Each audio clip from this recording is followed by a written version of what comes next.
want to be very clear up front. Not every Republican, not even the majority of Republicans are MAGA Republicans. Not every Republican embraces their extreme ideology.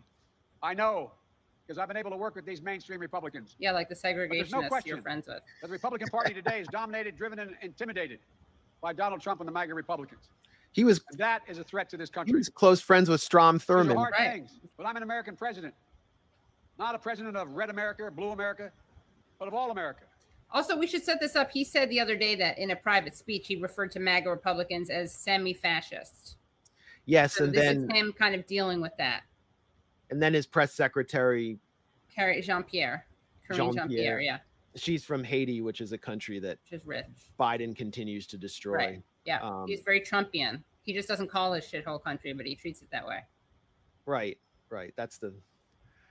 I'm glad we have an improvement in tone, but she said that if you disagree with the majority of Americans, you are extreme, which I guess makes us both extreme on a lot of issues.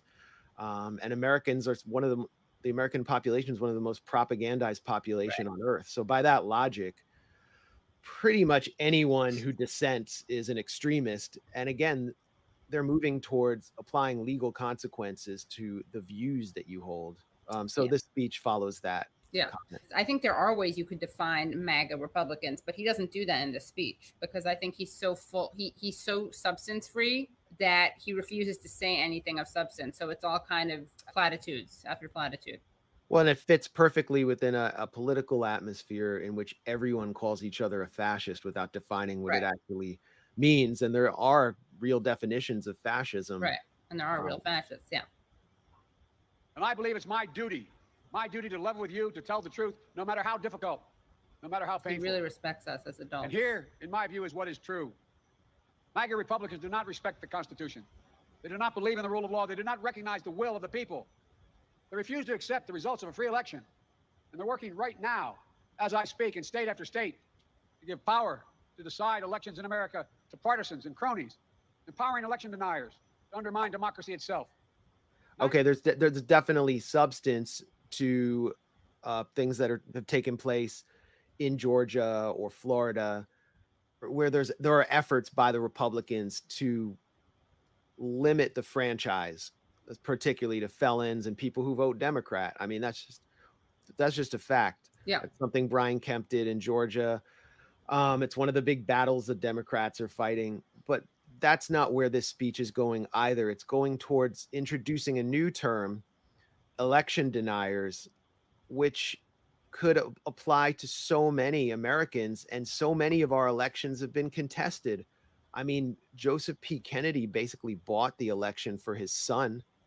The 2000 election was obviously stolen, and you had Democrat after Democrat on the House floor calling it essentially a coup d'etat.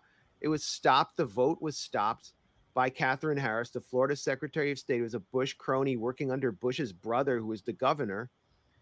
And then the election was decided by a 5-4 vote by the Supreme Court. Bush was the president-elect. And then a few months later, he proceeds to declare basically an endless state of emergency, the AUMF, and the Patriot Act, suspending civil liberties.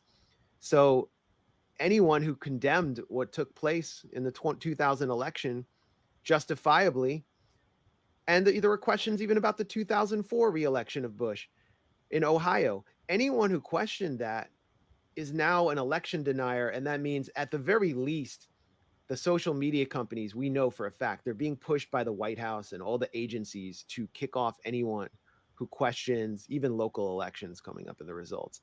This all goes towards January 6th. And of course, Gore, for those of you who didn't know, who weren't around or haven't read the history, Gore did nothing to stop the stealing of the election in 2000.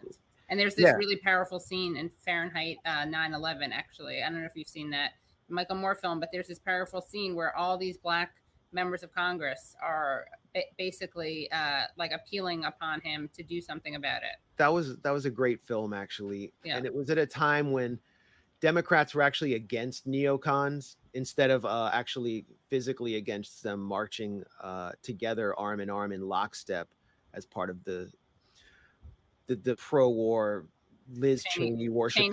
Cheney's are us. Cheney's are us party. Yeah. And so basically what happened, I'm glad you brought that up. is that Jesse Jackson wanted to bring the Rainbow Coalition down to Florida and stage huge protests, and protests outside electoral boards and polling places where there are vote counting taking place, kind of like what the so-called MAGA Republicans did in Maricopa County and other places during the 2020 vote count. And Al Gore, who his whole life, ever since he was a boy, was being prepared to be president, sent to the right prep schools, sent to the right training academies. Everything he did was preparing him for this moment. He chose not to fight and to go on and start an investment management company, basically rustling up tons of money for supposed green technology. And, he went off and became a very rich man. So that's our democracy that we're defending here. And all those people who questioned the 2000 election, you're an election denier. You don't believe in what's normal. You don't believe in reality. Right.